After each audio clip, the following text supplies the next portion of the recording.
Bonjour, aujourd'hui nous allons travailler sur les circuits en série ou des circuits avec dérivation. Nous allons voir les différences qu'il peut y avoir entre ces deux types de circuits. Donc, comme vous pouvez le voir devant vous, ici vous avez un circuit en série ou un circuit en boucle simple, puisque si on regarde un peu au-dessus du montage, on s'aperçoit qu'il n'y a qu'une seule boucle. Donc la définition d'un circuit en série ou en boucle simple, c'est un circuit qui ne possède qu'une seule boucle.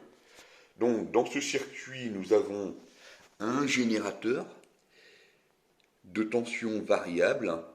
Alors ici, j'ai mis le générateur sur la tension de 4,5 volts. Donc ça veut dire que ça la remplace une pile plate. Une pile plate a aussi une tension de 4,5 volts. Donc là j'ai utilisé un générateur, j'aurais très bien pu utiliser une pile plate.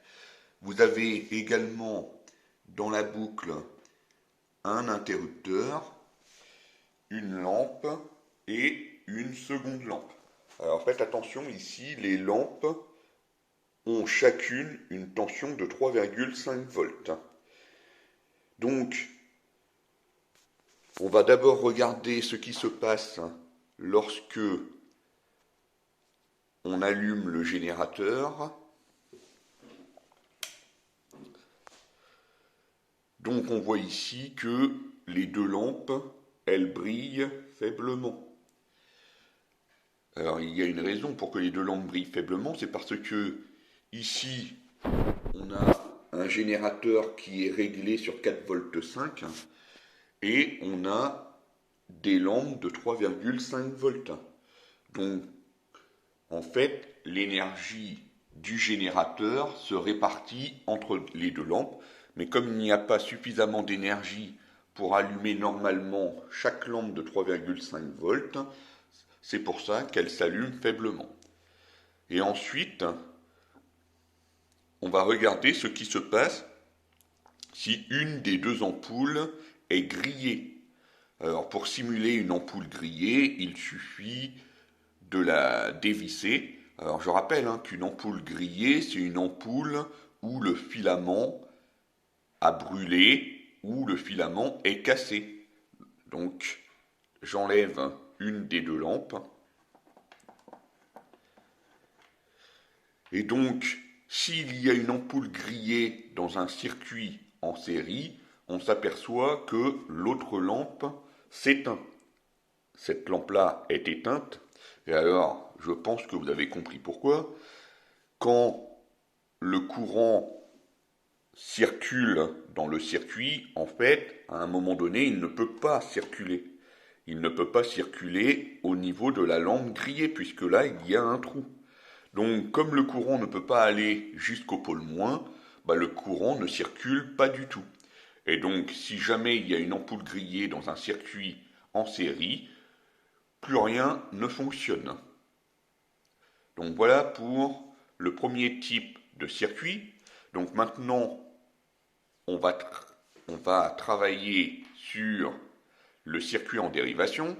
Alors je vais faire avec vous le montage. D'abord, je démonte ici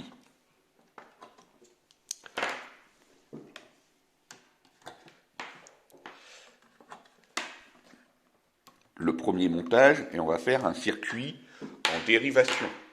Donc pour le circuit en dérivation, il suffit d'abord de mettre les éléments comme ils sont sur le schéma. On s'aperçoit que sur le schéma, les lampes sont parallèles au générateur. Le générateur, la première lampe, la deuxième lampe, et il y a un interrupteur qui contrôle ou qui commande les deux lampes qui se trouvent ici. Donc là, il suffit maintenant de faire la première boucle. Donc je vais faire la première boucle en utilisant les fils rouges.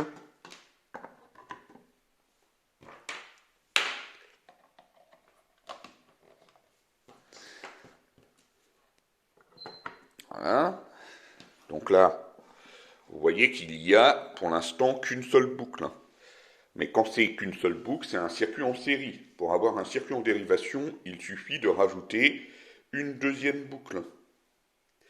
La deuxième boucle, je vais utiliser des fils noirs.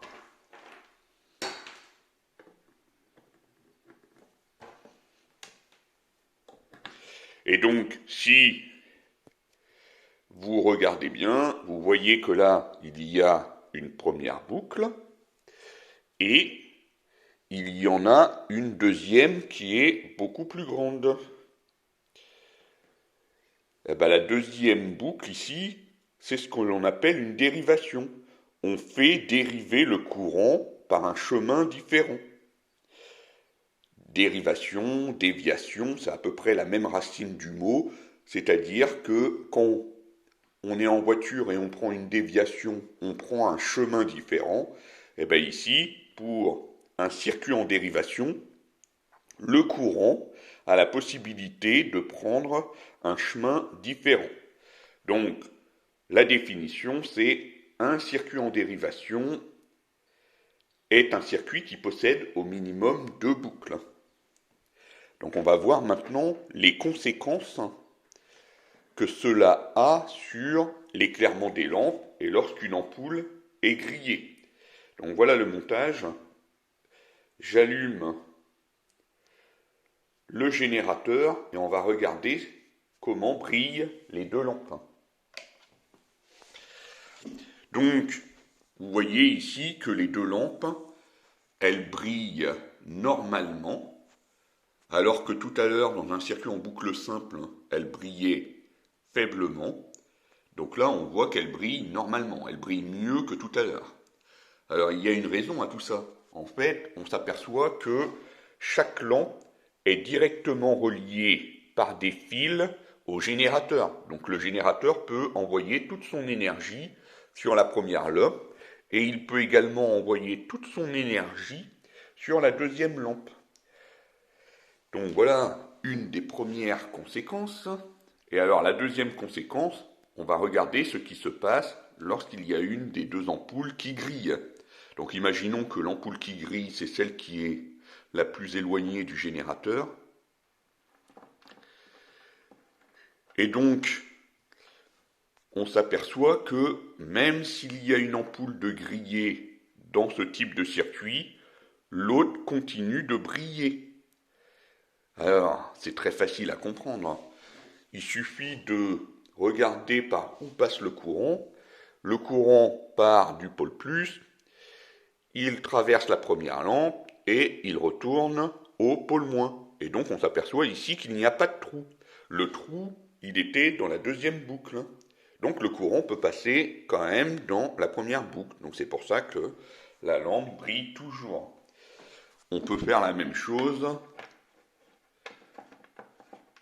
Si jamais c'est l'ampoule la plus proche du générateur qui grille, bah vous voyez que l'autre brille toujours puisque la boucle dans laquelle se trouve la seconde lampe est toujours fermée. Donc voilà les observations que l'on peut faire par rapport au circuit en dérivation. Donc je vous demande de remplir la fiche en ayant vu cette vidéo. Bon courage.